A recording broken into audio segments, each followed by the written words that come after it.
ಎಲ್ಲರಿಗೂ ಶುಭ ಸಂಜೆ. ನನ್ನ ಹೆಸರು ಇಂಗಳಗಿ ದಾವಲ್ ಮಲ್ಲಿಕ್ ಅಂತ ಹೇಳಿ. ಸರ್ಕಾರಿ ಕಿರಿಯ ಪ್ರಾಥಮಿಕ ಶಾಲೆ ಹಾನಗಲ್ನಲ್ಲಿ ನಾನು ಕೆಲಸ ಮಾಡ್ತಾ ಇದ್ದೀನಿ. ನಾನು ವೃತ್ತಿಯಿಂದ ಒಬ್ಬ ಪ್ರಾಥಮಿಕ ಶಾಲಾ ಶಿಕ್ಷಕ, ಪ್ರವೃತ್ತಿಯಿಂದ ಬರಹಗಾರ, ಸಾಹಿತಿ, ಕವಿ ಹಾಗೂ ಅನೇಕ ವಿಷಯಗಳನ್ನು ಸಂಪಾದನೆ ಮಾಡಿದಂತಹ ಒಬ್ಬ ಸಂಪಾದಕ ಕೂಡ ಹೌದು. ಇಲ್ಲಿವರೆಗೂ ನಾನು 5 ಕೃತಿಗಳನ್ನು ಸಂಪಾದನೆ ಮಾಡಿದ್ದು. ಒಂದು ನನ್ನ ಸ್ವರಚಿತ ಕೃತಿಯಾಗಿದೆ. ನಾನು ಇಂದು ಅಭಿನವ ಭಾರತಿ ಈ ಒಂದು ಫೌಂಡೇಶನ್ ವತಿಯಿಂದ ನಡೀತಾ ಇರುವಂತಹ ಫೇಸ್ಬುಕ್ ಲೈವ್ ಕಾರ್ಯಕ್ರಮದಲ್ಲಿ ಕೆಲವೊಂದಿಷ್ಟು ವಿಚಾರಗಳನ್ನು ಹಂಚಿಕೊಳ್ಳಲು ಇಷ್ಟಪಡ್ತಾ ಇದ್ದೀನಿ. ಮುಖ್ಯವಾಗಿ ನನಗೆ ಇವತ್ತು ಕೊಟ್ಟಿರುವಂಥ ವಿಷಯ ಪ್ರಾತಸ್ಮರಣೀಯರು ಮತ್ತು ನೆನಪುಗಳು ಅಂತ. ಈ ವಿಷಯದ ಕುರಿತಾಗಿ ನಾನು ಮಾತನಾಡುವಷ್ಟು ಬಹುಶಃ ದೊಡ್ಡವನೇನಲ್ಲ. ನನ್ನ ಹವ್ಯಾಸ ಪ್ರತಿದಿನ ಹಿಂದೆ ಆಗಿ ಹೋಗಿರುವಂತಹ, ಗತಕಾಲದಲ್ಲಿ, ಆಧುನಿಕ ಕಾಲದಲ್ಲಿ ಆಗಿ ಹೋಗಿರುವಂತಹ ನಮ್ಮ ಭಾರತೀಯ, ಅದರಲ್ಲೂ ಕರ್ನಾಟಕದ ಕವಿಗಳನ್ನು ಸಾಮಾಜಿಕ ಜಾಲತಾಣಗಳಲ್ಲಿ ಹಂಚಿಕೊಳ್ಳುವುದು ನನ್ನ ಅನೇಕ ಹವ್ಯಾಸಗಳಲ್ಲಿ ಇದು ಕೂಡ ಒಂದು. ಹಾಗೆ ಮೊನ್ನೆ ದಿನ ಕನ್ನಡದ ಶೇಕ್ಸ್ಪಿಯರ್ ಎಂದು ಕರೆಯಲ್ಪಡುವಂತಹ ಕಂದಗಲ್ ಹನುಮಂತರಾಯರ ಒಂದು ಜೀವನ ಚರಿತ್ರೆಯನ್ನು ನಾನು ಹಾಕಿದ್ದೆ.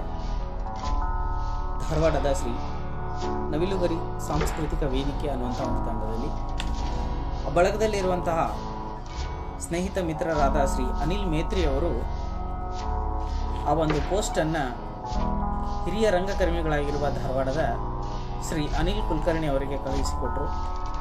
ತದನಂತರ ಅನಿಲ್ ಕುಲಕರ್ಣಿ ಸರ್ ಅವರು ನನಗೆ ಫೋನ್ ಮಾಡಿ, ಸರ್ ನೀವು ಒಂದು ದಿನ ಫೇಸ್ಬುಕ್ ಲೈವ್ ಬರಬೇಕು, ನಮ್ಮ ಜೊತೆಗೆ ನೀವು ಮಾತನಾಡಬೇಕು ನಮ್ಮ ವೇದಿಕೆಯಲ್ಲಿ ಅಂದಾಗ ಆ ಕಾರ್ಯಕ್ಕೆ ನಾನು ಎಷ್ಟು ಸೂಕ್ತವಾದಂಥ ನ್ಯಾಯವನ್ನು ಒದಗಿಸ್ತೇನೆ ಅನ್ನುವುದು ನನಗೆ ಯಕ್ಷ ಪ್ರಶ್ನೆಯಾಗಿತ್ತು.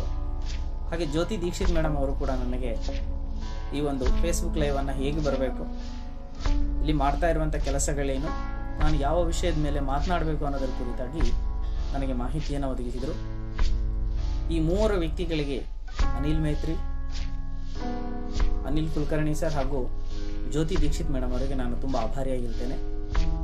ನೇರವಾಗಿ ನಾನು ವಿಷಯಕ್ಕೆ ಬರ್ತಾ ಇದ್ದೀನಿ. ಗತಕಾಲದ ನೆನಪುಗಳು ಮತ್ತು ಪ್ರಾತಸ್ಮರಣೀಯರು. ಆದರೆ ಪ್ರಾತಸ್ಮರಣೀಯರು ಯಾಕೆ ಬೇಕು? ಗತಕಾಲದ ನೆನಪುಗಳು ನಮಗೆ ಯಾಕೆ ಬೇಕು?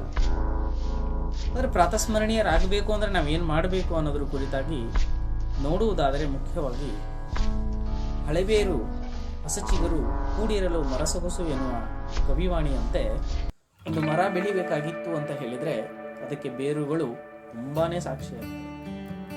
ಹಾಗಾದರೆ ಈ ಬೇರುಗಳು ಸಾಕ್ಷಿಯಾಗುವುದಕ್ಕೆ ಮೂಲ ಕಾರಣ ನಮ್ಮ ಪ್ರಾತಸ್ಮರಣೀಯರು.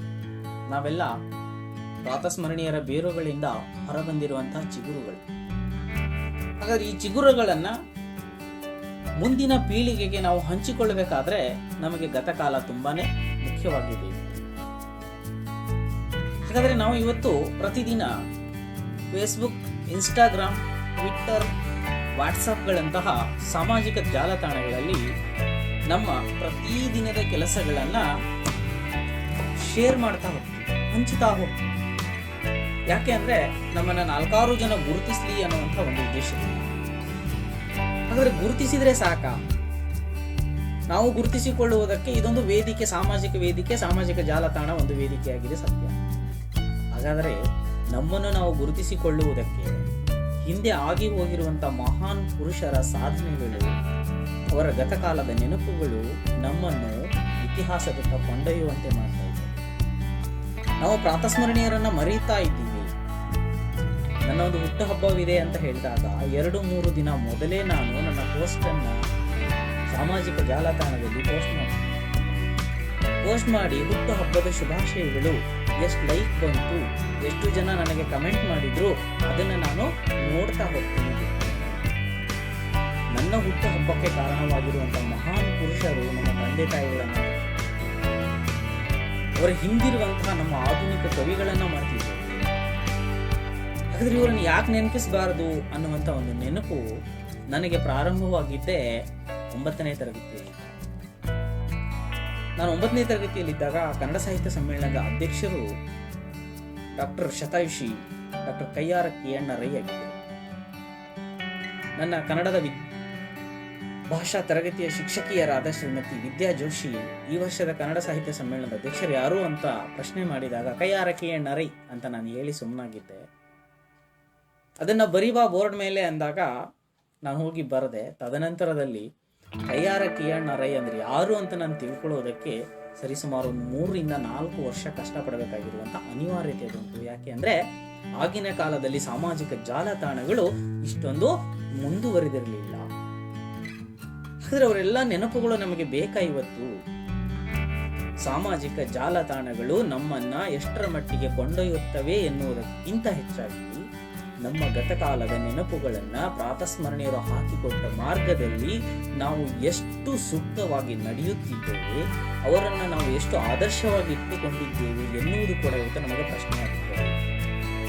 ಹಾಗಾದ್ರೆ ನಾವು ಇಷ್ಟೆಲ್ಲ ಪ್ರಶಸ್ತಿಗಳು, ಇಷ್ಟೆಲ್ಲ ಸಾಧನೆಗಳನ್ನ ಮಾಡ್ತಾ ಇದ್ದೀವಿ ಅಂತ ಹೇಳಿದ್ರೆ, ಕನ್ನಡಕ್ಕೆ 8 ಜ್ಞಾನಪೀಠ ಪ್ರಶಸ್ತಿ ಬಂತು ಅಂತ ನಾವು ಹೆಮ್ಮೆಯಿಂದ ಹೇಳ್ಕೊಂತ ಇದ್ದೀವಿ ಅಂದರೆ ಅದಕ್ಕೆ ಹಿಂದಿರುವಂತಹ ಶ್ರಮ, ಅಂದಿನ ಕಾಲದ ಕವಿಗಳು ಪಟ್ಟಿರುವಂತಹ ಕಷ್ಟ, ಅವರು ಮಾಡಿಕೊಂಡಿರುವಂತಹ ನೆನಪುಗಳು, ಇವೆಲ್ಲವುಗಳಿಗೆ ಒಟ್ಟಾರೆಯಾದಂಥ ಒಂದು ನ್ಯಾಯ ಸಿಗಬೇಕಾಗಿತ್ತು ಅಂತ ಹೇಳಿದ್ರೆ ನಮಗೆ ಪ್ರಾತಸ್ಮರಣೀಯರು ತುಂಬಾ ಅವಶ್ಯಕವಾಗಿತ್ತು.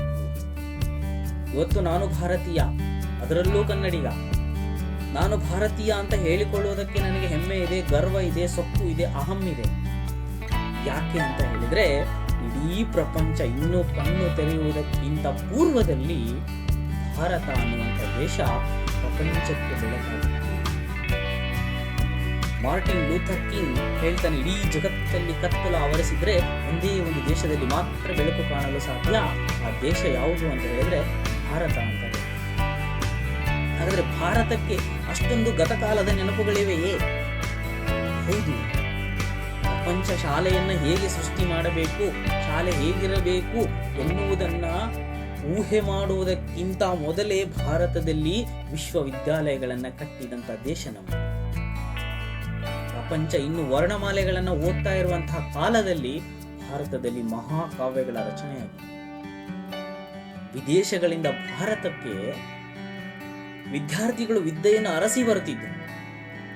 ಹಾಗಾಗಿ ಆ ಗತಕಾಲದ ನೆನಪುಗಳು, ಅಂದಿರುವಂತಹ ಪ್ರಾತಸ್ಮರಣೀಯರು, ಅವರ ಶ್ರಮ ಎಷ್ಟಿತ್ತು, ಹೇಗಿತ್ತು, ಯಾಕಿತ್ತು, ಅವರೆಲ್ಲ ಅಷ್ಟು ಶ್ರಮವನ್ನು ಹಾಕಿದ್ರಿಂದ ಇವತ್ತು ನಾವು ಭಾರತೀಯರು ಪ್ರಪಂಚದಲ್ಲಿ ತಲೆ ಎತ್ತಿ ನಡೆಯಲು ಸಾಧ್ಯವಾಗ್ತಾ ಇದೆ. ಈ ವಿಷಯಗಳನ್ನ ನನಗೆ ಪುಷ್ಟೀಕರಿಸಿಕೊಟ್ಟಿದ್ದು ಅಂದಿನ ನನ್ನ ವಿದ್ಯಾ ಜೋಶಿ ಮೇಡಮ್. ಮಗನೇ, ನೀನ್ ಏನಾದರೂ ಸಾಧನೆ ಮಾಡು, ಪ್ರಾತಸ್ಮರಣೀಯರನ್ನ ನೆನಪಿಸು ಅಂತ ಹೇಳಿದಾಗ ಸರಿಸುಮಾರಾಗಿ ಈಗ ನಾನು ಸಾಹಿತ್ಯ ಕ್ಷೇತ್ರವನ್ನ ಆಯ್ಕೆ ಮಾಡಿಕೊಂಡ ನಂತರದಲ್ಲಿ ಸರಿಸುಮಾರಾಗಿ ಪ್ರತಿದಿನ ಒಂದು ತಪ್ಪಿದ್ರೆ 2 ಮಹಾನ್ ಪುರುಷರನ್ನ ನಾನು ಸಾಮಾಜಿಕ ಜಾಲತಾಣದಲ್ಲಿ ಹಂಚಿಕೊಳ್ತಾ ಹೋಗ್ತೇನೆ. ಅಂದ್ರೆ ಒಂದು ವರ್ಷಕ್ಕೆ ಕನಿಷ್ಠ ಅಂತ ಹೇಳಿದ್ರು 1,000 ಜನರನ್ನ ಕನ್ನಡ ನಾಡಿಗೆ ಪರಿಚಯಿಸುವಂತ ಕಾರ್ಯ, ಸಣ್ಣದಾಗಿರುವಂತಹ ಒಂದು ಕಾರ್ಯವನ್ನು ಮಾಡ್ತಾ ಇದ್ದೀನಿ. ಬಂಧುಗಳೇ, ನಮ್ಮ ಹುಟ್ಟು ಹಬ್ಬವನ್ನ ಆಚರಿಸಿಕೊಂಡು ವಿಜೃಂಭಣೆಯಿಂದ, ವೈಭವದಿಂದ ಆಚರಿಸಿಕೊಳ್ಳುತ್ತಿರುವ ನಾವುಗಳು ನಮ್ಮ ಪ್ರಾತಸ್ಮರಣೀಯರ ಹುಟ್ಟು ಹಬ್ಬಗಳು, ಪುಣ್ಯತಿಥಿಗಳು ಏಕೆ ಆಗುತ್ತಾ ಇಲ್ಲ? ಇದು ನಮ್ಮ ಸಮಾಜದ ದುರಂತ. ಇದು ಕೇವಲ ಸಾಹಿತ್ಯ ಕ್ಷೇತ್ರಕ್ಕೆ ಮಾತ್ರ ಮೀಸಲಾಗಿಲ್ಲ, ಎಲ್ಲ ಕ್ಷೇತ್ರಗಳಲ್ಲೂ ಮೀಸಲಾಗಿದೆ. ಯಾಕೆ ಅಂದ್ರೆ ಅಂದಿನ ಕಾಲದಲ್ಲಿ ಇಂದಿರುವಷ್ಟು ಸಾಮಾಜಿಕ ಜಾಲತಾಣಗಳು, ಇಂದಿರುವಷ್ಟು ವ್ಯವಸ್ಥೆಗಳು, ಇಂದಿರುವಷ್ಟು ಎಲ್ಲಾ ಕ್ಷೇತ್ರದ ಸಾಮರ್ಥ್ಯಗಳು ಹಿಂದಿನ ಕಾಲದಲ್ಲಿ ಇಲ್ಲದೆ ಹೋಗಿತ್ತು.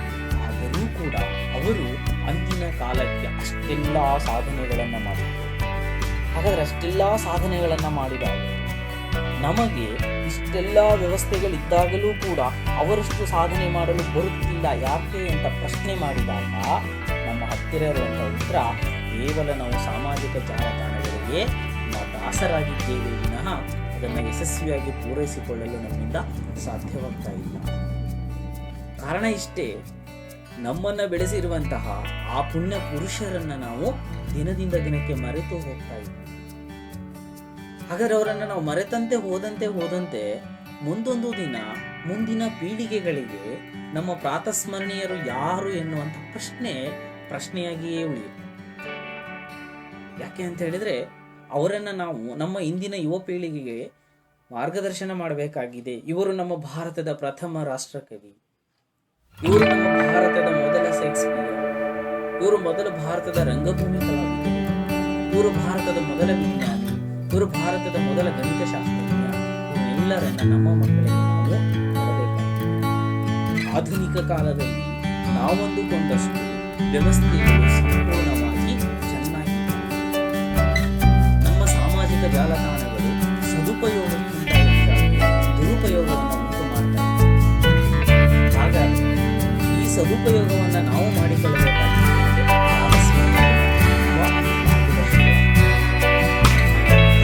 ಅಭ್ಯಾಸವನ್ನು ನಾವು ಯಾಕೆ ಬೆಳೆಸ್ಕೊಳ್ತೀವಿ?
ಬರೆದವನು ಸಹ ಮಹಾನ್ ಕವಿ ಅಂತ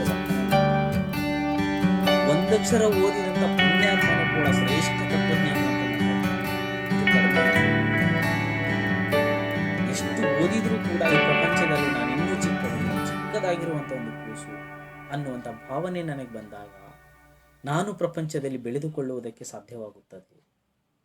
ಹಾಗಾದ್ರೆ ಪ್ರಾತಸ್ಮರಣೀಯರು ಹಾಕಿಕೊಟ್ಟಿರುವಂತ ಮಾರ್ಗಗಳು ಏನಾಗಿದ್ವು? ಅವುಗಳು ನಮ್ಮ ಜೀವನಕ್ಕೆ ಅವಶ್ಯಕತೆ ಇದೆಯಾ? ಅವಶ್ಯಕತೆ ಇದ್ರೆ ಅವುಗಳನ್ನ ಹೇಗೆ ನಾನು ನನ್ನ ಜೀವನದಲ್ಲಿ ಅಳವಡಿಸಿಕೊಳ್ಳಬೇಕು, ಯಾವ ರೀತಿಯಾಗಿ ಅಳವಡಿಸಿಕೊಳ್ಳಬೇಕು ಎನ್ನುವುದನ್ನು ಕೂಡ ನಾನು ತಿಳ್ಕೋಬೇಕಾಗಿದೆ. ಹಾಗಾದ್ರೆ ಹೇಗೆ ಅಳವಡಿಸಿಕೊಳ್ಳಬೇಕು? ಅಳವಡಿಸಿಕೊಳ್ಳುವುದೇ ಆದರೆ ಯಾವ ರೀತಿ ಅಳವಡಿಸಿಕೊಳ್ಳಬೇಕು? ಅದನ್ನ ಮಾಡಬೇಕಾದ್ರೆ ಆ ಜೀವನ ತತ್ವಗಳನ್ನ, ಅವರ ತತ್ವ ಆದರ್ಶಗಳನ್ನ ನಾನು ಪಾಲನೆ ಮಾಡಬೇಕು. ಅವರ ಒಂದು ಆದರ್ಶಗಳನ್ನು ಇಟ್ಟುಕೊಂಡು ನಾನು ಜೀವನವನ್ನು ಸಾಗಿಸಬೇಕು ಅಂತ ಆದರೆ ಹಾಗಾದ್ರೆ ನನ್ನ ಆದರ್ಶ ಪುರುಷ ಯಾರು? ಇವತ್ತಿನ ಯುವಜನತೆಯನ್ನು ಗಮನಿಸಿದಾಗ ನಮ್ಮ ಭಾರತೀಯ ಸಂಸ್ಕೃತಿ ಎತ್ತ ಹೋಗ್ತಾ ಇದೆ. ಈ ಪ್ರಪಂಚಕ್ಕೆ ಸಂಸ್ಕೃತಿಯನ್ನ ಕೊಟ್ಟ ಏಕೈಕ ದೇಶ ಯಾವುದಾದ್ರೂ ಇದೆ ಅಂತ ಹೇಳಿದ್ರೆ ಅದು ನಮ್ಮ ಭಾರತ. ಪ್ರಪಂಚಕ್ಕೆ ಸಂಸ್ಕೃತಿ ಅಂತ ಹೇಳಿರುವಂತಹ ಪದವನ್ನ ಮೊಟ್ಟ ಮೊದಲ ಬಾರಿಗೆ ಪರಿಚಯಿಸಿದ ದೇಶ ಕೂಡ ನಮ್ಮ ಭಾರತ. ಅದು ನಮ್ಮ ಪ್ರಾತಸ್ಮರಣೆ. ಹಾಗಾದ್ರೆ ರನ್ನ, ಪೊನ್ನ, ಪಂಪ ಮಹಾಕವಿಗಳ ಕಾವ್ಯಗಳನ್ನ ನಾವು ಇಂದು ಎಷ್ಟರ ಮಟ್ಟಿಗೆ ಓದ್ತಾ ಇದ್ದೀವಿ? ಎಷ್ಟು ಜನರಿಗೆ ರನ್ನ, ಪೊನ್ನ, ಜನ್ನ ಇವರೆಲ್ಲ ಕವಿಗಳ ಹೆಸರುಗಳು ಪರಿಚಯ ಇದ್ದಾವೆ? ಇಂದಿನ ಯುವಜನತೆಗೆ ಇವರು ಯಾರು ಕೂಡ ಯುವಜನತೆಗೆ ಬೇಕಾಗಿರುವಂತಹ ಒಂದೇ ಒಂದು ವಸ್ತು ಅಥವಾ ಒಂದೇ ಒಂದು ಪದ ಯಾವುದು ಅಂತ ಹೇಳಿದ್ರೆ ಫ್ಯಾಷನ್. ಯಾಕೆ ಫ್ಯಾಷನ್ ಬೇಕು ಅಂತ ಹೇಳಿದ್ರೆ ದಿನದಿಂದ ದಿನಕ್ಕೆ ಬರ್ತಾ ಇರುವಂತಹ ಪಾಶ್ಚಾತ್ಯ ಸಂಸ್ಕೃತಿಯ ಒಂದು ಪ್ರಭಾವದಿಂದಾಗಿ ನಮ್ಮ ಗತಕಾಲದ ನೆನಪುಗಳು, ಗತಕಾಲದ ಪ್ರಾತಸ್ಮರಣೀಯರು ಹಳೆಬರಾಗ್ತಾ ಹೋಗ್ತಾ ಮುಂದೊಂದು ದಿನ ಪ್ರಾತಸ್ಮರಣೀಯರು ಏನಾಗ್ತಾರೆ ಅಂತ ಹೇಳಿದ್ರೆ ನಮ್ಮ ಸ್ಮರಣೆಯಲ್ಲಿಯೇ ಇಲ್ಲದಂತಾಗುತ್ತೆ. ಹಾಗಾದ್ರೆ ಇವರನ್ನ ಸ್ಮರಣೆಯಲ್ಲಿ ಇಟ್ಟುಕೊಳ್ಳಬೇಕಾಗಿರುವಂತಹ ಒಂದು ಮಹತ್ತರವಾಗಿರುವಂತಹ ಕಾರ್ಯ ನಮ್ಮೆಲ್ಲರ ಕನ್ನಡಿಗರ ಅಥವಾ ಭಾರತೀಯರದೊಂದು ಮುಖ್ಯವಾಗಿರುವಂತಹ ಕರ್ತವ್ಯವಾಗಿದೆ. ಒಂದೇ ಬರೆದು ಬಿಟ್ಟು ಚಾಣಕ್ಯ ನೀತಿ ಬಂತು, ಅರ್ಥಶಾಸ್ತ್ರವನ್ನು ಕೌಟಿಲ್ಯನ ಅರ್ಥಶಾಸ್ತ್ರ ಬಂತು, ಚಾಣಕ್ಯ ನೀತಿ ಸೂತ್ರ ಬಂತು. ಭಾರತದ ಸಂವಿಧಾನದ ಶಿಲ್ಪಿ ಡಾಕ್ಟರ್ ಬಾಬಾ ಸಾಹೇಬ್ ಅಂಬೇಡ್ಕರ್ ಕೂಡ ಕೌಟಿಲ್ಯನ ಅರ್ಥಶಾಸ್ತ್ರವನ್ನು, ಚಾಣಕ್ಯ ನೀತಿಯನ್ನು, ಎಲ್ಲ ಸಂಹಿತೆಗಳನ್ನ ನಮ್ಮ ಭಾರತದ ಸಂವಿಧಾನದಲ್ಲಿ ಅವರು ಅಳವಡಿಸುವುದಕ್ಕೆ ಪ್ರಯತ್ನಿಸಿದರು. ಹಾಗಾಗಿ ನಮ್ಮ ದೇಶ ಇವತ್ತು ಸುಭದ್ರವಾಗಿರುವಂಥ ಒಂದು ಸಂವಿಧಾನವನ್ನು ಒಳಗೊಂಡಂತಹ ದೇಶ. ಹಾಗಾದ್ರೆ ನಾವು ಎಲ್ಲರ ಮಟ್ಟಕ್ಕೆ ಸಾಕ್ತಾ ಇದ್ದೀವಿ ಅಂತ ಹೇಳಿದ್ರೆ ಪ್ರಾತಸ್ಮರಣೀಯರನ್ನ ಸ್ಮರಣೆಯಲ್ಲಿ ಇಲ್ಲದೆ ಇರುವಷ್ಟರ ಮಟ್ಟಕ್ಕೆ ನಾವು ಹೋಗ್ತಾ ಇದ್ದೀವಿ. ಇಂದು ಶಾಲೆಗೆ ಬರುವಂತಹ ಮಕ್ಕಳಿಗೆ 10 ಜನ ಕವಿಗಳ ಹೆಸರು, 10 ಜನ ಕಲಾವಿದರ ಹೆಸರು, 10 ಜನ ರಂಗಭೂಮಿಯಲ್ಲಿ ಬಂದಿರುವಂತಹ ರಂಗನಟರ ಹೆಸರುಗಳು, ರಂಗಕರ್ಮಿಗಳ ಹೆಸರುಗಳು ಹೇಳಿದ್ರೆ 10 ಧಾರಾವಾಹಿಗಳ ಹೆಸರು ಹೇಳ್ತಾರೆ. ನಮ್ಮ 10 ಜನ ಚಲನಚಿತ್ರ ನಟರ ಹೆಸರನ್ನ ಹೇಳ್ತಾರೆ, 10 ಸುಪ್ರಸಿದ್ಧ ಹಾಡುಗಳನ್ನ ಹೇಳ್ತಾರೆ, 10 ಜನ ನಾಯಕಿ ನಟಿಯರ ಹೆಸರು ಹೇಳ್ತಾರೆ. ಯಾಕೆ ಅಂತ ಹೇಳಿದ್ರೆ ಇವರೆಲ್ಲರನ್ನ ಮೀರಿಸಿ ಈ ದೃಶ್ಯ ಮಾಧ್ಯಮಗಳು ನಮ್ಮನ್ನ ಆಳ್ತಾ ಇವೆ. ಹಾಗಾದ್ರೆ ದೃಶ್ಯ ಮಾಧ್ಯಮಗಳು ನಮ್ಮನ್ನ ತಪ್ಪು ದಾರಿಗೆ ಎಳಿತಾ ಇದ್ದೇವೆ ಅಂತ ನನ್ನ ವಾದ ಅಲ್ಲ. ಅದರ ಜೊತೆಗೆ ನಮ್ಮ ಭಾರತೀಯ ಸಂಸ್ಕೃತಿಯನ್ನು, ನಾಡಿನ ಸಂಸ್ಕೃತಿಯನ್ನು ಬೆಳೆಸುವಂತಹ ಮಹತ್ವ ಕಾರ್ಯವು ನಮ್ಮಿಂದ ಆಗಬೇಕು. ಜ್ಞಾನಪೀಠ ಪ್ರಶಸ್ತಿ ವಿಜೇತ ಕವಿ ಗಿರೀಶ್ ಕಾರ್ನಾಡ್ ಬೆಳಕಿಲ್ಲದ ನಾಡಲ್ಲಿ ನಡೆಯ ಬಲ್ಲೊಂದು ತಾಯಿ, ಕನಸಿಲ್ಲದ ನಾಡಲ್ಲಿ ಹೇಗೆ ನಡೆಯುವುದು ಯಯಾತಿ ನಾಟಕದ ಒಂದು ಚಿಕ್ಕದಾಗಿರುವಂತಹ ತುಣುಕು. ಯಯಾತಿ ಮಹಾರಾಜನಿಗೆ ಯೌವನ ಬೇಕಾಗಿರೋ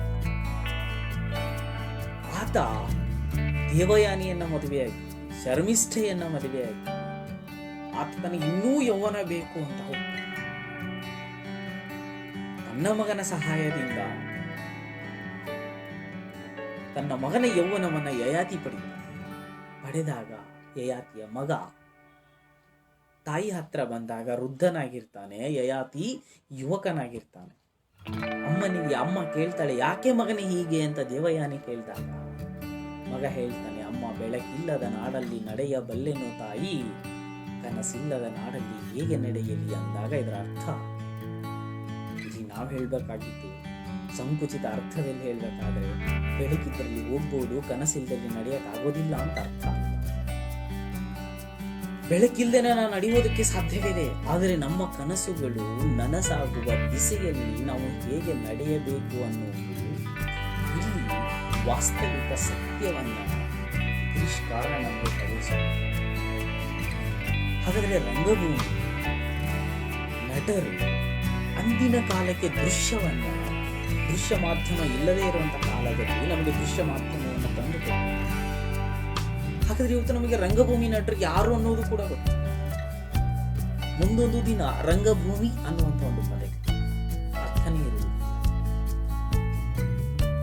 ವಾಸ್ತವ ಸತ್ಯ ಏನು ಅಂತ ಹೇಳಿದ್ರೆ ಇವತ್ತು ಈ ಮಟ್ಟಕ್ಕೆ ದೃಶ್ಯ ಮಾಧ್ಯಮಗಳು ಬೆಳೆದಿದ್ದಾವೆ ಅಂತ ಹೇಳಿದ್ರೆ ಹಿಂದಿರುವಂತಹ ಆ ಪ್ರಾತಸ್ಮರಣೀಯರು ಗತಕಾಲದಲ್ಲಿ ಅವರು ಅನುಭವಿಸಿದಂತಹ ನೋವುಗಳು, ನಲಿವುಗಳು, ಕಷ್ಟಗಳು, ಆ ಎಲ್ಲ ಸಮಸ್ಯೆಗಳನ್ನ ತಮ್ಮದೇ ಆಗಿರುವಂತಹ ದಾಖಲೆಯಲ್ಲಿ ಬೆಳೆದು ಅವುಗಳನ್ನ ಒಂದು ಮಾಧ್ಯಮದ ರೂಪದಲ್ಲಿ ಒಂದು ದೃಶ್ಯ ರೂಪಕಗಳಾಗಿ ಅವರು ಹೊರಗೆ.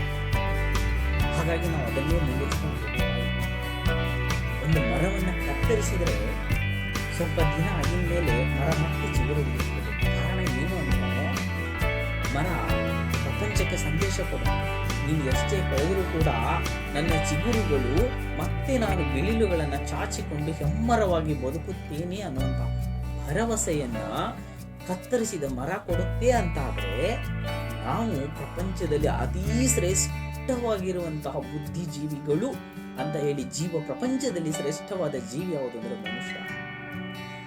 ಮನುಷ್ಯರಾದ ನಾವುಗಳು ನಮ್ಮ ಸುತ್ತಮುತ್ತಲಿನ ಗತಕಾಲದ ಸ್ಮರಣೆಗಳನ್ನ ಅನುಭವಿಸಿದಾಗ ಮಾತ್ರ ನಮ್ಮ ಮುಂದೆ ಬರುವಂತಹ ಜೀವನ, ಭವಿಷ್ಯತ್ತಿನಲ್ಲಿರುವಂತಹ ಜೀವನ ಯಶಸ್ವಿಯಾಗಿ ರೂಪುಗೊಳ್ಳುತ್ತದೆ.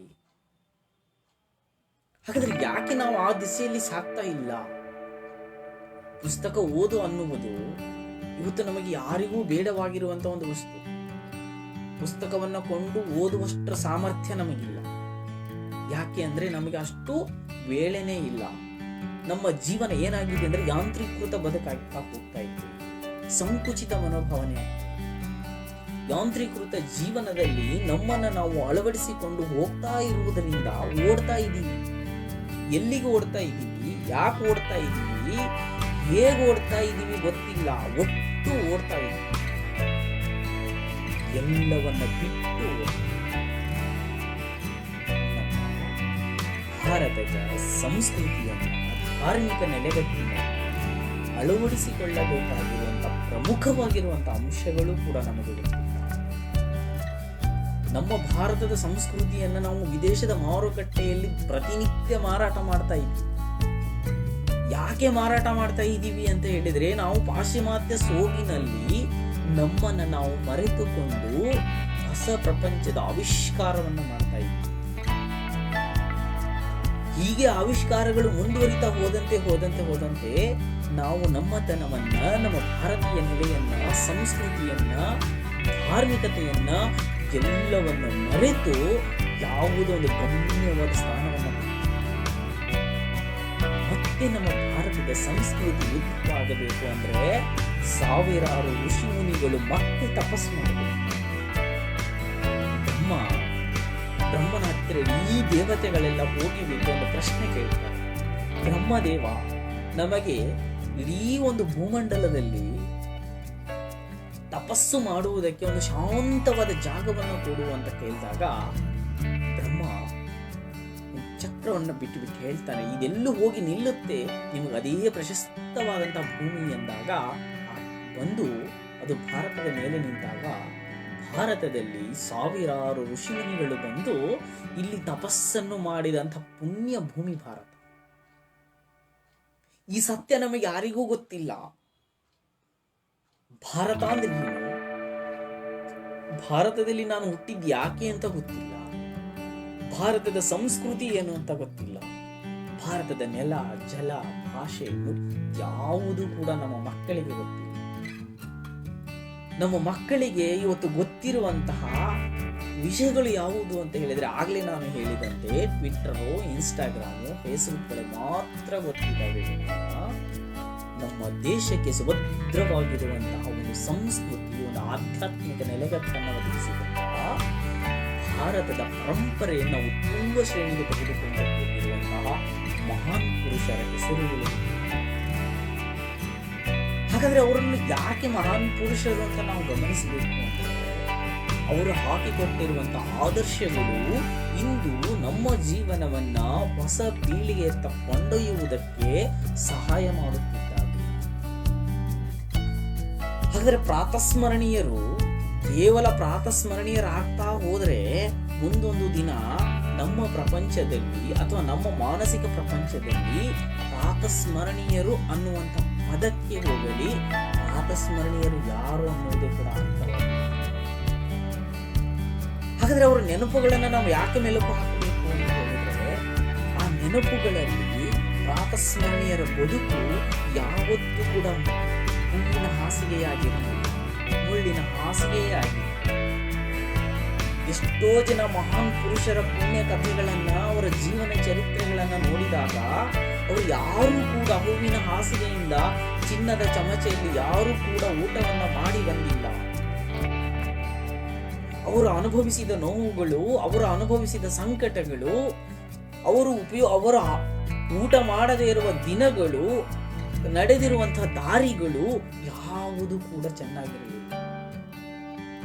ಹಾಗಾಗಿ ಅವರು ಮಹಾನ್ ಪುರುಷರಾದ ನಮಗೆ ಅಂಗೈಯಲ್ಲಿ ಇವತ್ತು ಆಕಾಶನೇ ಸಿಗುತ್ತೆ. ಅಂಗೈಯಲ್ಲಿ ಆಕಾಶ ಸಿಗುತ್ತೆ ಅಂದಾಗ ಈ ಅಂಗೈಯಲ್ಲಿ ಆಕಾಶವನ್ನ ತಂದು ಕೊಟ್ಟಂತ ಮಹನೀಯರು ನಮ್ಮ ಗತಕಾಲದ ಪ್ರಾತಸ್ಮರಣೀಯರು. ಪ್ರಾತಸ್ಮರಣೀಯರು ಇಲ್ಲದೆ ಹೋಗಿದ್ರೆ ಭಾರತೀಯ ಸಂಸ್ಕೃತಿ, ಭಾರತೀಯ ಆಧ್ಯಾತ್ಮ ಯಾವತ್ತೋ ಪುಣ್ಯ ಭೂಮಿ ನೆಲದಲ್ಲಿ ನೆಲ ಕಚ್ಚಿ ಹೋಗ್ತಾ ಇತ್ತು. ಆದರೆ ಇವೆಲ್ಲವುಗಳನ್ನ ವಾಸ್ತವ ಬದುಕಿನಲ್ಲಿ ಕಂಡುಕೊಳ್ಳುವುದಕ್ಕೆ ಸಹಾಯ ಮಾಡಿದ್ದು ನಮ್ಮ ಪ್ರಾತಸ್ಮರಣೀಯರು. ಭಾರತ ಮಾತೆಯ ನಿಜ ಸಂತ ಪ್ರಾಂಜ್ವಲ ವದನಿ ಸ್ವಾಮಿ ವಿವೇಕಾನಂದ ಈ ಜಗತ್ತು ಕಂಡ ಅದ್ವಿತೀಯ ಶ್ರೇಷ್ಠ ತತ್ವಜ್ಞಾನ, ನೈಜ ಸನ್ಯಾಸ, ವಿಶ್ವಗುರು, ಅವರ ತತ್ವ ಆದರ್ಶಗಳನ್ನ ನಾವು ಎಷ್ಟರ ಮಟ್ಟಿಗೆ ಪಾಲನೆ ಮಾಡ್ತೀವಿ? ಅವರು ಪ್ರಾತಸ್ಮರಣೀಯರು. ಕೇವಲ ಒಂದು ದಿನ ಜನವರಿ 12 ರಾಷ್ಟ್ರೀಯ ಯುವ ದಿನ, ಅವತ್ತೊಂದು ದಿನ ದೊಡ್ಡದಾಗಿ ನಾವು ಸ್ವಾಮಿ ವಿವೇಕಾನಂದ ಜಯಂತಿಯನ್ನು ಆಚರಣೆ ಮಾಡಿ ಹೂಹಾರ ಹಾಕಿ ಭಾಜಾ ಭಜಂತ್ರಿಯೊಂದಿಗೆ ಸ್ವಾಮಿ ವಿವೇಕಾನಂದ ಪ್ರತಿಮೆಯನ್ನ ಪೂಜೆ ಮಾಡಿ ಮೆರವಣಿಗೆ ಮಾಡಿ ವೈಭವದಿಂದ ಆಚರಣೆ ಮಾಡಿ ಕೊನೆಗೆ ತೆಗೆದುಕೊಂಡು ಹೋಗಿ ಯಾವುದೋ ಒಂದು ಮೂಲೆಯಲ್ಲಿರುವಂತಹ ಒಂದು ಮೊಳೆಗೆ ನೇತು ಹಾಕಿದರೆ ಸ್ವಾಮಿ ವಿವೇಕಾನಂದರ ನೈಜವಾಗಿರುವಂತಹ ಜಯಂತಿಯನ್ನು ಆಚರಣೆ ಮಾಡಲು ಸಾಧ್ಯವೇ? ಯಾವಾಗ ನಾವು ಸ್ವಾಮಿ ವಿವೇಕಾನಂದರ ಜೀವನದ ಆದರ್ಶಗಳನ್ನ, ತತ್ವಗಳನ್ನ, ಅವರು ಹಾಕಿಕೊಟ್ಟ ಮಾರ್ಗಗಳನ್ನ ನಾವು ಅನುಸರಿಸುತ್ತೇವೆಯೋ ಆವಾಗಲೇ ಅವರ ಜಯಂತಿ ವೇಳೆಗೆ ಅವರ ಒಂದು ಆತ್ಮಕ್ಕೆ ಶಾಂತಿ ಸಿಗುತ್ತೆ. ಅವರ ಜಯಂತಿ ಮಾಡಿದ್ದಕ್ಕೆ ನಮಗೆ ಸಾರ್ಥಕತೆಯನ್ನು ಮಾಡುವುದಕ್ಕೆ ಸಾಧ್ಯ. ಹಾಗಾದ್ರೆ ಪ್ರಾತಸ್ಮರಣೀಯರ ಬದುಕನ್ನು ನಾವು ಹಿಮ್ಮೆಟ್ಟಿ ಹೋದಾಗ, ಒಂದು ಸಾರಿ ಹಿಂತಿರುಗಿ ನೋಡಿದಾಗ ಯಾವುದು ಕೂಡ ಚೆನ್ನಾಗಿರಲಿಲ್ಲ. ಬಾಬಾ ಸಾಹೇಬ್ ಅಂಬೇಡ್ಕರ್ ಅಂತ ರಾಷ್ಟ್ರ ನಾಯಕರು ಕಷ್ಟ ನಷ್ಟಗಳಲ್ಲಿ ಬೆಳೆದು ಬಂದಿರುವಂತಹ ಎಲ್ಲ ಮಹಾನ್ ಪುರುಷರ ಜೀವನ ಚರಿತ್ರೆಗಳನ್ನು ನೋಡಿದಾಗಲೂ ಹಾಗೆಯೇ ಇವತ್ತು ನಮ್ಮ ಮಕ್ಕಳಿಗೆ ಇವರ ಜೀವನ ಚರಿತ್ರೆಗಳು, ಇವರ ಜೀವನ, ಇವರ ಆದರ್ಶಗಳನ್ನ ಹೇಳಿದರೆ ಮಾತ್ರ ನಾವು ನಮ್ಮ ಸಾರ್ಥಕತೆಯನ್ನು ಮೆರೆಯಲು ಸಾಧ್ಯ. ಹಾಗಾದರೆ ಗತಕಾಲದ ನೆನಪುಗಳನ್ನು ನಾವು ಸ್ಮರಣೆಯನ್ನ ಮಾಡುವುದರಿಂದ ನಮ್ಮ ಜೀವನ ವೈಭವೋಪೇತವಾಗಿ ಮುಂದುವರಿಲಿಕ್ಕೆ ಸಾಧ್ಯವಾಗುತ್ತದೆ. ಭಾರತದ ಸಂಸ್ಕೃತಿ, ನೆಲ, ಜಲ ರಕ್ಷಣೆಯನ್ನು ಮಾಡುವುದಕ್ಕೆ ಮಾತ್ರ ಸಾಧ್ಯ. ಇಲ್ಲದೆ ಹೋದರೆ ಭಾರತ ಅನ್ನುವಂತಹ ಒಂದು ದೇಶವನ್ನ ನಾವು ಪ್ರಪಂಚದ ನಕ್ಷೆಯಿಂದ ಮುಚ್ಚಿಕೊಳ್ಳಬೇಕಾಗಿರುವಂತಹ ಒಂದು ಅನಿವಾರ್ಯ ಪ್ರಸಂಗವು ಮುಂದಿನ ದಿನಗಳಲ್ಲಿ ಬಂದರೂ ಬರುತ್ತದೆ. ಆತಂಕಕ್ಕೆ ಎಡೆ ಮಾಡಿಕೊಡ್ತಾ ಇರುವಂತಹ ಒಂದು ಚಿಕ್ಕದಾಗಿರುವಂತಹ ಅಂಶ. ಇವತ್ತಿನ ಯುವಜನತೆ ನಮ್ಮ ಶಾಲೆಗೆ ಹೋಗಿ ಬರುವಾಗ ಒಂದು ಚಿಕ್ಕದಾಗಿರುವಂತಹ ರಸ್ತೆಯಲ್ಲಿ ಎರಡು ಮರಗಳ ಮಧ್ಯ, ಎರಡು ಮರಗಳು ಸೇರಿದ್ದು ಒಂದು ನಿಸರ್ಗದ ಬಾಗಿಲು ತರ ಇರುವಂತಹ ಒಂದು ಜಾಗ ಇದೆ. ಅಲ್ಲಿ ಪ್ರತಿದಿನ ಸಂಜೆ ಕಾಲೇಜು ವಿದ್ಯಾರ್ಥಿಗಳು ಬಂದು ಫೋಟೋ ತೆಗಿತಾರೆ, ಛಾಯಾಚಿತ್ರ. ನಾನೊಂದು ದಿನ ಕೇಳಿದೆ, ಏನ್ ಮಾಡ್ತಾ ಇದ್ದೀವಿ? ಇಲ್ಲ ಸರ್, ಫೋಟೋ ತೆಗಿತಾ ಇದ್ದೀವಿ. ಏನ್ ಮಾಡ್ತೀರಿ ಫೋಟೋ ತೆಗೆದು? ಸರ್ ಫೇಸ್ಬುಕ್ ಅಲ್ಲಿ ಹಾಕ್ತೀವಿ. ಹಾಕಿ ಏನ್ ಮಾಡ್ತೀವಿ? ಸರ್ ಲೈಕ್ಸು ಮತ್ತೆ ಕಮೆಂಟ್ಸ್ ನೋಡ್ತೀವಿ. ಹಾಗಾದ್ರೆ ಈ ಲೈಕ್ಸು ಮತ್ತೆ ಕಮೆಂಟ್ಸ್ ತಗೊಂಡು ಏನ್ ಮಾಡ್ತೀವಿ? ಉತ್ತರ ಇಲ್ಲ. ನಮ್ಮ ಆದರ್ಶಗಳೇನಾಗಿದ್ದಾವೆ ಅಂತಂದ್ರೆ, ನಮ್ಮ ಇವತ್ತಿನ ಆದರ್ಶ ಪುರುಷರು ಯಾರು ಅಂತ ಹೇಳಿದ್ರೆ ಚಲನಚಿತ್ರ ನಾಯಕ ನಟಿಯರು ಬಿಟ್ರೆ ಇನ್ಯಾರು ಇಲ್ಲ. ಅವ್ರ ತರ ನಾವು ಕೂದಲು ಕತ್ತರಿಸ್ಕೊತೀವಿ, ಅವ್ರ ತರ ಡ್ರೆಸ್ ಮಾಡ್ತೀವಿ, ಅವರ ಜೀವನ ಶೈಲಿಯನ್ನು ನಾವು ಅನುಕರಣೆ ಮಾಡ್ತೀವಿ. ಅವರ ಜೀವನ ಶೈಲಿ ಕೇವಲ 3 ಗಂಟೆಗಳಿಗೆ ಮಾತ್ರ ಸಾಧ್ಯ. ಗತಕಾಲದ ಪ್ರಾತಸ್ಮರಣೀಯ ಜೀವನ ಶೈಲಿ, ಅವರ ಮಾರ್ಗಸೂಚಿಗಳು, ಅವರ ಆದರ್ಶಗಳನ್ನು ನಾನು ಜೀವನದಲ್ಲಿ ಪಾಲಿಸಿಕೊಂಡ್ರೆ ಈ ನನ್ನ ಜೀವನ ಯಶಸ್ವಿಯಾಗಿ. ಯುವಜನತೆ, ಇಂದಿನ ಯುವಜನತೆ ಕೇವಲ ಫ್ಯಾಷನ್ ಅನ್ನುವಂಥ ಒಂದು ಅಂಟು ರೋಗಕ್ಕೆ ಅಂಟುಕೊಂಡಿರುತ್ತದೆ. ಇದಾಗಬಾರದು. ಜೀವನ ಅನ್ನೋದು ಫ್ಯಾಷನ್ ಅಲ್ಲ. ಜೀವನಕ್ಕೆ ಫ್ಯಾಷನ್ ಮುಖ್ಯವಲ್ಲ, ಜೀವನಕ್ಕೆ ಆದರ್ಶ ಮುಖ್ಯ. ನಾವು ಇವತ್ತು ಒಂದು ಪೊಮೇರಿಯನ್, ಒಂದು ಡಾಬರ್ಮನ್ ನಾಯಿಯನ್ನು ತಂದು ಅದಕ್ಕೆ ಚಿಕನ್ ಕೊಡಿಸಿ ಅದಕ್ಕೆ ಮಟನ್ ತಿನ್ನಿಸುವಂತಹ ಚಿತ್ರಗಳನ್ನು ಪೋಸ್ಟ್ ಮಾಡ್ತೀವಿ. ಆದರೆ ನಮ್ಮ ತಂದೆ ತಾಯಿಗಳನ್ನು ವೃದ್ಧಾಶ್ರಮದಲ್ಲಿ ಬಿಟ್ಟಿರ್ತೀವಿ. ನಾವು ಶ್ರೇಷ್ಠರೇ? ಅದೇ ಒಬ್ಬ ರೈತ ತನ್ನ ತಂದೆ ತಾಯಿಗಳಿಗೆ ಕಷ್ಟಪಟ್ಟು ದುಡಿದು ಸಂಜೆ ಒಂದು ಹೊತ್ತಿನ ಊಟವನ್ನ ತನ್ನ ತಂದೆ ತಾಯಿಗಳನ್ನ ತನ್ನ ಮನೆಯಲ್ಲಿಟ್ಟು ಸಾಕ್ತಾನಲ್ಲ, ಅವನು ಶ್ರೇಷ್ಠವಾಗಿರುವಂತ ನಾಯಕ. ನಾವು ಇವತ್ತು ನಮ್ಮ ದೇಶದಲ್ಲಿ, ನಮ್ಮ ಊರಿನಲ್ಲಿ ನಾವು ಸಾಮಾಜಿಕ ಜಾಲತಾಣಗಳನ್ನು ಇಟ್ಟುಕೊಂಡು ನಾವು ಇಷ್ಟೆಲ್ಲ ಆರೋಗ್ಯಪೂರ್ಣವಾಗಿ ಸುಖ ಸಂತೋಷ ನೆಮ್ಮದಿಯಿಂದ ನಾವು ಸಾಕ್ತಾ ಇದ್ದೀವಿ ಅಂದ್ರೆ ನಮಗೆ ತುತ್ತು ಅನ್ನ ಕೊಡ್ತಾ ಇರುವಂತ ರೈತ, ದೇಶವನ್ನ ಕಾಯ್ತಾ ಇರುವಂತಹ ದೇಶವನ್ನ ಗಡಿ ರಕ್ಷಣೆ ಮಾಡ್ತಾ ಇರುವಂತಹ ನಮ್ಮ ಯೋಧನಿಗೆ ನಾವು 1000 ವರ್ಷಗಳು ತಲೆಬಾಗಿದರೂ ಕೂಡ ಹಾಗಾದ್ರೆ ಅಂತಹ ಪ್ರಾತಸ್ಮರಣೆ ನಮ್ಮ ದೇಶವನ್ನ ಕಾಯ್ದು ಕಬ್ಬುಲಿಗಳ ಎಷ್ಟೋ ಸಂಕಷ್ಟಗಳಿಂದ ಪಾರು ಮಾಡಿ ಯುದ್ಧಗಳಲ್ಲಿ ರಕ್ತದ ಕೋಡಿಯನ್ನು ಹರಿಸಿ ತಮ್ಮ ಜೀವನವನ್ನು ಅರ್ಪಣೆ ಮಾಡಿ ನಮಗೆ ಜೀವನಕ್ಕೆ ದಾರಿ ಮಾಡಿಕೊಟ್ಟಿದ್ದಾರೆ. ಅವರು ಪ್ರಾರ್ಥಿಸಿದ್ದಾರೆ. ಎಲ್ಲರನ್ನ ಆಯ್ಕೆ ಮಾಡಿಕೊಂಡು ಅವರಲ್ಲಿರುವಂಥ ವಿಷಯಗಳನ್ನು ತಿಳಿದುಕೊಂಡು ನಮ್ಮ ಜೀವನವನ್ನು ಅಧೋಗತಿಗೆ ತೆಗೆದುಕೊಂಡು ಹೋಗ್ತಾ ಇದ್ದೀವಿ. ಹಾಗಾದರೆ ಗತಕಾಲದ ನೆನಪುಗಳನ್ನು ನಾವು ಮೆಲುಕು ಹಾಕ್ತಾ ಹೋದಾಗ ಅವರ ಜೀವನ ಯಾವ ರೀತಿಯಾಗಿತ್ತು? ಒಂದು ಕ್ಷಣ ಮಾತ್ರದಲ್ಲಿ ಇಂತಹ ವ್ಯಕ್ತಿಗಳನ್ನು ಜೀವನ ಚರಿತ್ರೆ ಬೇಕು, ಇಂತಹ ವ್ಯಕ್ತಿಗಳ ಫೋಟೋ ಬೇಕು ಅಂದ ತಕ್ಷಣ ನಮಗೆ ಬೇಸರ, ನಮಗೆ ಕಷ್ಟದ ನಿಜವಾದ ಬೆಲೆ ಗೊತ್ತಾಗ್ತಾ ಇದೆ. ₹10 ಕೊಟ್ಟರೆ ಮಗು ನಮಗೆ ಬೇಕಾಗಿರುವಂಥ ತಿಂಡಿಯನ್ನು ತಿಂದು ವಾಪಸ್ ಅದೇ ₹10 ಯಾವ ರೀತಿ ಸಂಪಾದನೆ ಮಾಡಬೇಕು ಅನ್ನೋದು ನಮ್ಮ ಮಗುವಿಗೆ ಗೊತ್ತಿಲ್ಲ. ನಮ್ಮ ಪ್ರಾತಸ್ಮರಣೀಯರು ಅವರ ಅನುಭವಗಳು ನಮ್ಮನ್ನು ಹೊಸ ದಾರಿಯತ್ತ ಕೊಂಡೊಯ್ಯುವುದಕ್ಕೆ ಸಹಾಯ ಮಾಡ್ತವೆ. ಹಾಗಾದ್ರೆ ಅವರ ಆದರ್ಶಗಳನ್ನು ನಾವು ಇಟ್ಟುಕೊಂಡು ಜೀವನವನ್ನು ಸಾಗಿಸಿದ್ದೇ ಆದರೆ ಮುಂದೊಂದು ದಿನ ಇನ್ನೊಬ್ಬ ರನ್ನ ಬರ್ತಾನೆ, ಇನ್ನೊಬ್ಬ ಪಂಪ ಬರ್ತಾನೆ, ಇನ್ನೊಬ್ಬ ವ್ಯಾಸ ಮಹರ್ಷಿಗಳು ಬರ್ತಾರೆ, ಇನ್ನೊಬ್ಬ ಕುವೆಂಪು ಬರ್ತಾರೆ, ಇನ್ನೊಬ್ಬ ಬೇಂದ್ರೆ ಬರ್ತಾರೆ. ಮತ್ತೊಂದು ಪುಸ್ತಕವನ್ನು ಬರೆಯುವುದು, ಒಂದು 10 ನಿಮಿಷ ಭಾಷಣ ಮಾಡುವುದು, ಭಾಷಣಕಾರನಿಗೆ ದೊಡ್ಡದಾಗಿರುವಂತಹ ಒಂದು ವೇದಿಕೆಯನ್ನು ನಿರ್ಮಾಣ ಮಾಡಿಕೊಟ್ಟಾಗ ಅವನಿಗೆ 10 ನಿಮಿಷ ಸಾಕಾಗುವುದಿಲ್ಲ. ಒಬ್ಬ ಕವಿಗೆ ಒಂದು ಕವನವನ್ನು ಬರೀಬೇಕು ಅಂದ್ರೆ ಅವನಿಗೆ 10 ನಿಮಿಷ ಸಾಕಾಗುವುದಿಲ್ಲ. ನಮ್ಮ ನವ್ಯ ಕವಿ ಎಂ ಗೋಪಾಲಕೃಷ್ಣ ಅಡಿಗ ಹೇಳ್ತಾರೆ, ಹುಟ್ಟದೆ ಹುಟ್ಟಿದೆ ಮಹಾಕಾವ್ಯ. ಹೌದು, ನಿಜವಾಗಲೂ ಸತ್ಯ.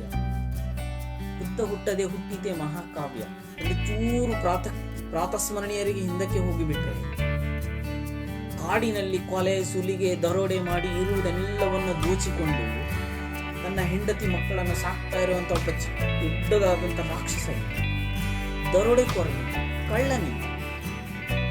ಅದೇ ಮಾರ್ಗವಾಗಿ ಹೋಗ್ತಾ ಇದ್ದ ಒಬ್ಬ ನಾರದ ಮಹರ್ಷಿಗೆ ಕಳ್ಳ ಸಿಗ್ತಾನೆ, ದರೋಡೆಕೋರ ಹೋಗಿಬಿಟ್ಟು ಅವನ ಹತ್ರ ಇರುವಂತದ್ದು ದೋಚಿಕೊಂಡಾಗ ನಿನಗೆ ಪಾಪ ಬರ್ತದೆ ಅಂದಾಗ ನನಗೆ ಯಾಕೆ ಪಾಪ ಬರ್ತದೆ ಅಂತ ದರೋಡೆಕೋರ ಕೇಳ್ತಾನೆ. ನೋಡಪ್ಪ, ನೀನ್ ಮಾಡ್ತಾ ಇರುವುದು ಅನ್ಯಾಯ, ನಾಳೆ ನಿನಗೆ ಘೋರವಾದ ಶಿಕ್ಷೆ ಕಾದಿರುತ್ತೆ ಅಂತ. ನನಗೆ ಆ ಘೋರ ಶಿಕ್ಷೆ ಕಾಯಿತು, ನನ್ನ ಹೆಂಡತಿ ಮಕ್ಕಳಿಗೂ ಇದರಲ್ಲಿ ಪಾಲೆ ಇದೆ ಅಂದಾಗ ನಿನ್ನ ಹೆಂಡತಿ ಮಕ್ಕಳನ್ನು ಕೇಳ್ಕೊಂಡ್ ಬಾ ಅಂತ ಹೇಳಿದಾಗ ಆ ದರೋಡೆಕೋರ ವಾಪಸ್ ಹೋಗ್ತಾನೆ. ಹಾಗಾದ್ರೆ ನೀನೆಲ್ಲಾದ್ರೂ ಹೋಗ್ತೀಯಾ ಅಂತ ಹೇಳಿ ಆ ನಾರದ ಮಹರ್ಷಿಯನ್ನು ನನ್ನ ಮರಕ್ಕೆ ಕಟ್ಟಿಬಿಟ್ಟು ಹೋಗ್ತಾನೆ. ಹೋಗಿ ಹೆಂಡತಿ ಮಕ್ಕಳನ್ನ ಕೇಳ್ತಾನೆ, ನಾನು ಮಾಡ್ತಾ ಇರುವಂತ ಪಾಪದಲ್ಲಿ ನಿಮಗೆ ಫಲ, ನಿಮಗೂ ಕೂಡ ಇದೆಯಾ, ಲಾಭ ಇದೆಯಾ?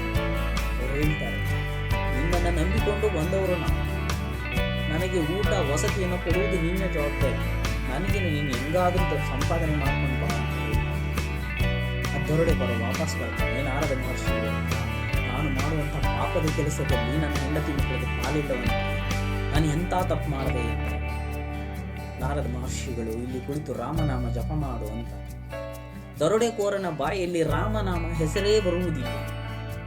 ಅವ್ರು ಹೇಳ್ತಾರೆ, ಇದೇನು ಅಂತ ಕೇಳಿದಾಗ ಮರ ಅಂತ, ಇದನ್ನೇ ಹೇಳ್ತಾ ಕೂರು ಅಂತ ಹೇಳ್ತಾರೆ. ಅವನು ಕೂರ್ತಾನೆ, ಹೇಳ್ತಾನೆ ಮರ ಮರ ಮರ ಮರ ಮರ ಮರ. ಮತ್ತೆ ನಾರದ ಮಹರ್ಷಿಗಳು ತ್ರಿಲೋಕ ಸಂಚಾರಿಗೆ ಮತ್ತೆ ಅದೇ ಮಾರ್ಗದಲ್ಲಿ ಬರ್ತಾ ಇರಬೇಕಾದ್ರೆ ಅವರ ಕರ್ಣಗಳಿಗೆ ಆ ಪದ ಕೇಳುತ್ತೆ, ಮರ ಮರ ಮರ. ಏನೋ ಇರಬಹುದು ಅಂದಾಗ ದೊಡ್ಡದಾಗಿರುವಂತಹ ಒಂದು ಹುತ್ತ ನಿರ್ಮಾಣವಾಗಿರುತ್ತೆ. ಅದನ್ನ ನಾರದ ಮಹರ್ಷಿಗಳ ಹುತ್ತವನ್ನು ಕೆಡುತ್ತಾರೆ, ಬೀಸುತ್ತಾರೆ. ಒಳಗೆ ಉದ್ದವಾಗಿರುವಂತಹ ಗಡ್ಡವನ್ನು ಬಿಟ್ಟಿರುವಂತಹ, ವಿಶಾಲವಾಗಿರುವಂತಹ ಕೇಶರಾಶಿಯನ್ನು ಹೊಂದಿರುವಂತಹ ಒಂದು ದಿವ್ಯ ತೇಜಸ್ವಿಯಾದ ಮುಖ ಕಾಣಿಸುತ್ತದೆ. ಸಂಸ್ಕೃತದಲ್ಲಿ ವಲ್ಮೀಕ ಅಂದ್ರೆ ಹುತ್ತ. ಆ ಹುತ್ತದಿಂದ ಒಬ್ಬ ಮನುಷ್ಯನನ್ನು ಎದುರಿಸ್ತಾರೆ, ಇವತ್ತಿನಿಂದ ನೀನು ವಾಲ್ಮೀಕಿ, ರಾಮನಾಮವನ್ನು ಜಪಿಸಿ ನೀನು ರಾಮಾಯಣವನ್ನು ಬರೆಯುತ್ತ. ಅಂದಿನಿಂದ ರಾಮಾಯಣವನ್ನೆಲ್ಲರ ಕೈಗೆ ಸಿಗುತ್ತೆ. ವಾಲ್ಮೀಕಿ ರಾಮಾಯಣ ಒಂದು ವೇಳೆ ಆ ಮಾರ್ಗದಲ್ಲಿ ನಾರದ ಮಹರ್ಷಿಗಳು ಬಾರದೇ ಹೋಗಿದ್ದಾರೆ, ನಮಗೆ ವಾಲ್ಮೀಕಿ ಮಹರ್ಷಿ ಸಿಗ್ತಾ ಇದೆ. ಶಿವಮೊಗ್ಗ ಈ ದೇಶ ಕಂಡಂತ, ಈ ನಾಡು ಕಂಡಂತ ಅದ್ಭುತವಾಗಿರುವಂತ ಆಧುನಿಕ ವಾಲ್ಮೀಕಿ ರಸಋಷಿ ಪರಿಸರವನ್ನು ಅವರಷ್ಟು ಗಟ್ಟಿಯಾಗಿ ಬಳಸಿಕೊಂಡಿರುವಂತಹ ಇನ್ನೊಬ್ಬ ಕವಿ ಈ ನಾಡಿನಲ್ಲಿ ಹುಟ್ಟಲಿಲ್ಲ ಅಂದ್ರೆ ನಮ್ಮ ನಾಡಿಗೆ ನಾಡಗೀತೆಯನ್ನು ಬರೆದ ಕವಿ ರಾಷ್ಟ್ರಕವಿ ಜೇಮ್ಸ್ ಎಚ್ ಕಜಿನ್ಸ್ ಅನ್ನುವಂಥ ಒಬ್ಬ ಐರಿಷ್ ಕವಿ ಕನ್ನಡಕ್ಕೆ ಬಾರದೆ ಹೋದ.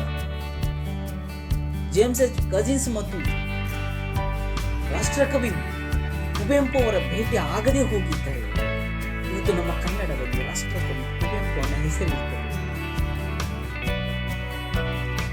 ಹಾಗೆ ಜೇಮ್ಸ್ ಎಚ್ ಕಜಿನ್ಸ್ ಅವರ ಪ್ರಭಾವದಿಂದಾಗಿ ನಮ್ಮ ರಾಷ್ಟ್ರಕವಿ ಕುವೆಂಪು ನಮಗೆ ವರದಾನವಾಗಿಸಿದ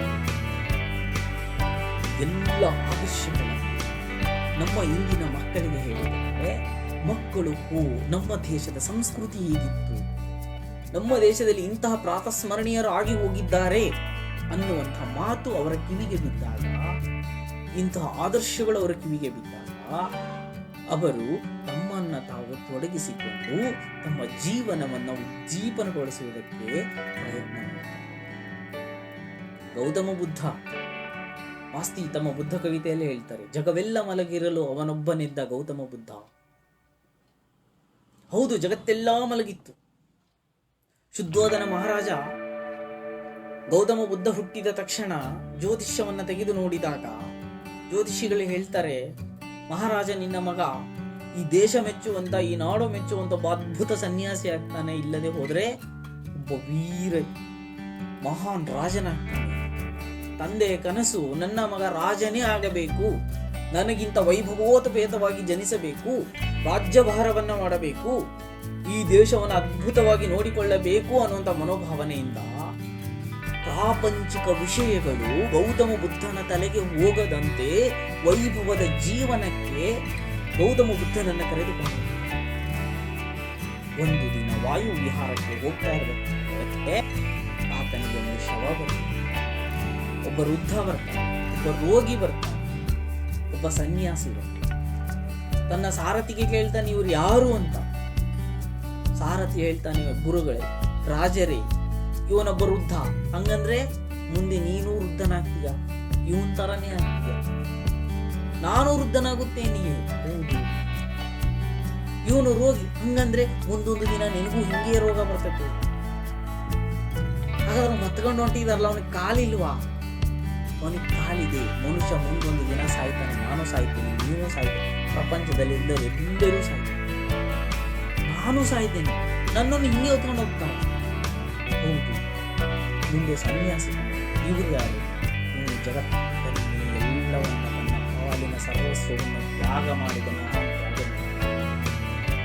ಅಂದೇ ಬುದ್ಧ ಆಲೋಚನೆ ಮಾಡ್ತಾನೆ, ನಾನು ಯಾಕೆ ಈ ಪ್ರಪಂಚಕ್ಕೋಸ್ಕರ ತ್ಯಾಗ ಮಾಡಬಾರದು ಅಂತ ಹೇಳಿ ಮಧ್ಯರಾತ್ರಿ ತನ್ನ ಮಗ ರಾಹುಲ ಹೆಂಡತಿ ಯಶೋಧರೆಯನ್ನ ಬಿಟ್ಟು ಸತ್ಯವನ್ನ ಅರಸಿಕೊಂಡು ಬುದ್ಧಗಯಾದಲ್ಲಿ ಕುಳಿತುಕೊಂಡು ಅಶ್ವತ್ಥ ವೃಕ್ಷದಡಿಯಲ್ಲಿ ಕುಳಿತು ತಪಸ್ಸನ್ನ ಮಾಡಿ ತನ್ನ ಸತ್ಯ ಅನ್ವೇಷಣೆಗಾಗಿ ಹೊರಟು ಹೋದಾಗ ಕಾಡಿನ ಮಧ್ಯದಲ್ಲಿ ಅಂಗುಲಿಮಾಲ ಸಿಕ್ಕ ಒಬ್ಬ ರಾಕ್ಷಸ.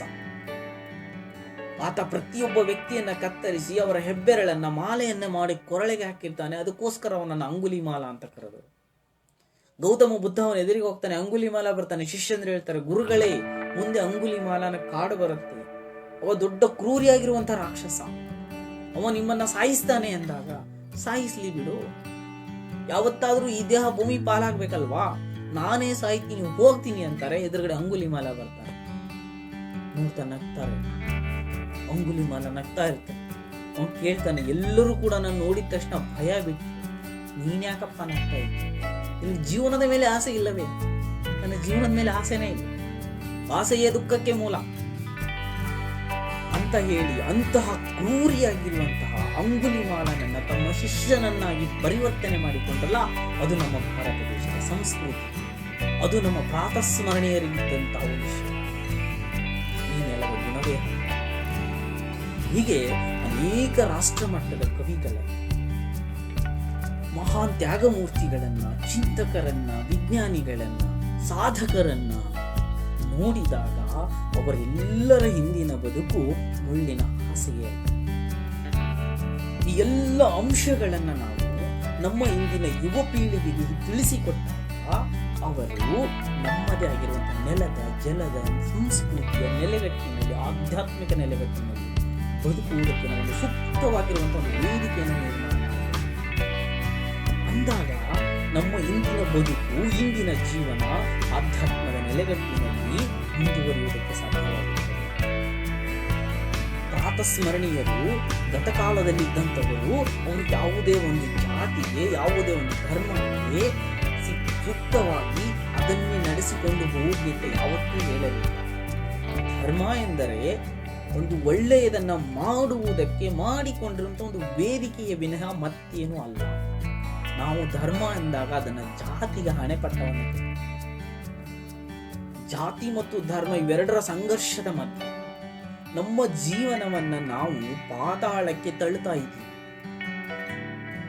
ಮುಂದೊಂದು ದಿನ ಹೀಗೆ ನಾವು ಜಾತಿ ಮತ್ತು ಧರ್ಮಗಳ ಸಂಘರ್ಷಗಳನ್ನ ಉಂಟು ಮಾಡಿದಾಗ ನಮ್ಮ ಬದುಕು ಸಂಪೂರ್ಣವಾಗಿ ನಶ್ವರವಾಗುತ್ತದೆ ವಿನಃ ಮತ್ತೇನೂ ಆಗುವುದಿಲ್ಲ. ಪ್ರಾತಸ್ಮರಣೀಯರು ಯಾಕೆ ನಮ್ಮ ನೆನಪಲ್ಲಿದ್ದಾರೆ ಅಂತ ಹೇಳಿದರೆ, ಅವರು ಸರ್ವ ಧರ್ಮಗಳನ್ನ ಸಮಪಾಲಕರಾಗಿದ್ದರು. ಎಲ್ಲಾ ಧರ್ಮಗಳನ್ನ ಸಮಾನ ದೃಷ್ಟಿಯಿಂದ ನೋಡಿಕೊಂಡಿದ್ದರು. ಎಲ್ಲಾ ವಿಷಯಗಳನ್ನು ಆಧ್ಯಾತ್ಮ ವಿಷಯಗಳಿಂದ ಹಿಡಿದುಕೊಂಡು, ಧಾರ್ಮಿಕ ವಿಷಯಗಳಿಂದ ಹಿಡಿದುಕೊಂಡು, ಯಾವುದೇ ವಿಷಯಗಳನ್ನ ಹಿಡಿದುಕೊಂಡು ಅವರು ಸಂಪೂರ್ಣವಾಗಿ ಎಲ್ಲರನ್ನ ತಿದ್ದುವುದಕ್ಕೆ ಪ್ರಯತ್ನ ಪಟ್ಟಿದ್ದರಿಂದ ಅವರು ಇವತ್ತು ಪ್ರಾತಸ್ಮರಣೀಯ. ನಾವುಗಳು ಯಾವುದೂ ಇಲ್ಲದೆ ಹೋಗಿ ನಮ್ಮದೇ ಆಗಿರುವಂತಹ ವೈಜ್ಞಾನಿಕ ನೆಲೆಗಟ್ಟನ್ನು, ನಮ್ಮ ಸಂಸ್ಕೃತಿಯನ್ನು ನಾವು ಹಾಳು ಮಾಡುವಷ್ಟು ಮುಂದುವರಿತಾ ಹೋದಂತೆ ನಮ್ಮ ಜೀವನವನ್ನು ನಾವು ತುಂಬಾ ಕೆಳಮಟ್ಟಕ್ಕೆ ತೆಗೆದುಕೊಳ್ತಾ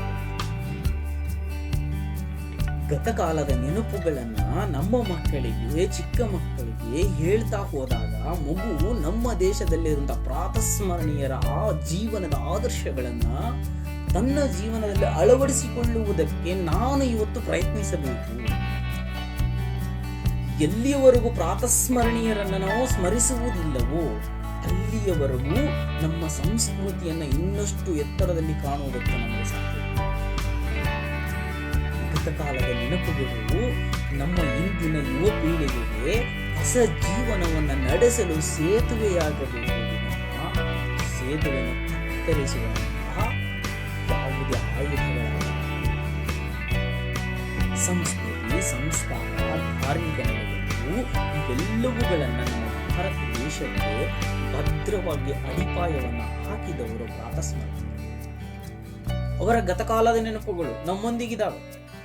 ಆ ಗತಕಾಲದ ನೆನಪುಗಳನ್ನು, ಪ್ರಾತಸ್ಮರಣೀಯರನ್ನ ನಾವು ಪ್ರತಿದಿನ ಸ್ಮರಿಸುವುದರಿಂದ, ಅವರು ಹಾಕಿಕೊಟ್ಟ ಮಾರ್ಗದಲ್ಲಿ ನಾವು ನಡೆಯುವುದರಿಂದ ನಮ್ಮ ಜೀವನವನ್ನು ಉಜ್ವಲವನ್ನಾಗಿ ಮಾಡಿಕೊಳ್ಳುವುದಕ್ಕೆ ಮಾತ್ರ ಸಾಧ್ಯ. ಇಲ್ಲದೆ ಹೋದರೆ ನಾವು ಅಂದುಕೊಂಡಷ್ಟು ನಮ್ಮ ಇಂದಿನ ಜೀವನ ಅಷ್ಟು ಸುಲಭವಾಗಿಲ್ಲ. ಹಾಗಾದ್ರೆ ಏನು ಮಾಡಿದರೆ ನಮ್ಮ ಜೀವನವನ್ನ ನಾವು ಉತ್ತುಂಗಕ್ಕೆ ತೆಗೆದುಕೊಂಡು ಹೋಗಬಹುದು ಅಂದಾಗ, ಪ್ರಾತಸ್ಮರಣೀಯರು, ಅವರ ನೆನಪುಗಳು, ಅವರು ಹಾಕಿಕೊಟ್ಟಿರುವಂತಹ ಮಾರ್ಗಗಳು, ಅವರು ಅನುಭವಿಸಿರುವಂತಹ ನೋವುಗಳನ್ನ ಪರಿಚಯದಿಂದ ಅತ್ಯಂತ ಸೂಕ್ಷ್ಮವಾಗಿ ಹತ್ತಿರದಿಂದ ಅವಲೋಕನ ಮಾಡಬೇಕು. ಆ ನೋವುಗಳನ್ನ ನಾನೇ ಅನುಭವಿಸುತ್ತೇನೆ ಅನ್ನುವಷ್ಟರ ಮಟ್ಟಕ್ಕೆ ಆ ನೋವನ್ನು ನಾವು ಸ್ಪಂದಿಸಬೇಕು.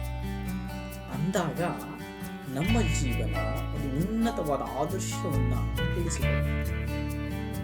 ನಮ್ಮ ಇವತ್ತಿನ ಜೀವನ ವೈಭೋಗ ಲಾಲಸೆ, ಅಧಿಕಾರ ಲಾಲಸೆ, ದುಂದು ವೆಚ್ಚ ಇವೆಲ್ಲವುಗಳಿಂದ ಸಮ್ಮಿಶ್ರಣಗೊಂಡು ನಮ್ಮತನವನ್ನು ನಾವು ಕಳ್ಕೊಂಡು,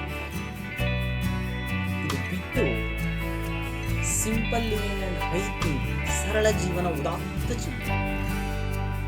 ನಮ್ಮನ್ನು ನೋಡಿದರೆ ಇವನು ಶ್ರೀಮಂತ, ಇವನು ಬಡವ, ಇವನು ಹೀಗೆ ನಮ್ಮನ್ನ ವರ್ಗೀಕರಣ ಮಾಡುವುದಕ್ಕಿಂತ ಹೆಚ್ಚಾಗಿ ಇವನೊಬ್ಬ ಶ್ರೇಷ್ಠವಾಗಿರುವಂತಹ ಬುದ್ಧಿವಂತ.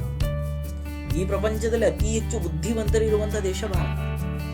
ಕಾರಣ ನಮ್ಮ ಪ್ರಾತಸ್ಮರಣೀಯರು ಬಿಟ್ಟು ಹೋಗಿರುವಂತಹ ಎಲ್ಲ ನೆನಪುಗಳು, ಅವರ ಆದರ್ಶಗಳು ಈ ಮಣ್ಣಿನಲ್ಲಿ, ಈ ಕಣದಲ್ಲಿ, ಈ ನೀರಿನಲ್ಲಿ, ಈ ಗಾಳಿಯಲ್ಲಿ, ಇವುಗಳನ್ನ ಸೇರಿಸಿದಂತಹ ನಾವು ನಿಮ್ಮ ಜೀವನವನ್ನು ಸುಧಾರಿಸಿಕೊಳ್ಳುವುದಕ್ಕೆ ಸಾಧ್ಯ. ಡಾಕ್ಟರ್ BR ಅಂಬೇಡ್ಕರ್ ಹೇಳ್ತಾರೆ, ಶಿಕ್ಷಣ ಎನ್ನುವುದು ಹುಲಿ ಹಾಲಿದ್ದಂತೆ, ಅದನ್ನು ಕುಡಿದವನು ನೀನು ಗರ್ಜಿಸಲೇಬೇಕು. ಸತ್ಯವಾದ ನಮ್ಮ ಜೀವನಕ್ಕೆ ಶಿಕ್ಷಣ ಎಷ್ಟು ಮುಖ್ಯವೋ ಅದನ್ನು ಸಂಪಾದನೆ ಮಾಡಿದ ನಾನು ಕೂಡ ಅಷ್ಟೇ ಶ್ರೇಷ್ಠ. ಹೀಗೆ ಹೇಳ್ತಾ ಹೋದ್ರೆ ಗತಕಾಲದ ನೆನಪುಗಳು, ಸ್ಮರಣೀಯರು ಎಲ್ಲವುಗಳು ಹೆಚ್ಚಾಗ್ತಾ ಹೋಗ್ತವೆ. ಸೊ ಇಲ್ಲಿಯವರೆಗೂ ಅಭಿನಯ ಭಾರತಿ ವೇದಿಕೆ ನನಗೊಂದು ಚಿಕ್ಕದಾದಂತಹ ಅವಕಾಶವನ್ನು ಒದಗಿಸಿಕೊಟ್ಟಿತ್ತು. ಈ ಅವಕಾಶಕ್ಕೆ ನಾನು ಅವರಿಗೆ ಸದಾ ಚಿರಋಣಿಯಾಗಿರುತ್ತೇನೆ. ಹಾಗೆ ಅನಿಲ್ ಮೇತ್ರಿ ಸರ್ ಅವರು, ಅರ್ಲಿನ್ ಕುಲಕರ್ಣಿ ಸರ್ ಅವರು ಹಾಗೂ ಜ್ಯೋತಿ ದೀಕ್ಷಿತ್ ಮೇಡಮ್ ಅವರು ಕೂಡ ನಾನು ತುಂಬ ಆಭಾರಿಯಾಗಿರ್ತೇನೆ ಅಂತ ಹೇಳ್ತಾ ನನ್ನ ಮಾತನ್ನು ಮುಗಿಸುತ್ತೇನೆ. ಅವಕಾಶಕ್ಕಾಗಿ ವಂದನೆಗಳು. ಮತ್ತೊಮ್ಮೆ ನಮಸ್ಕಾರ.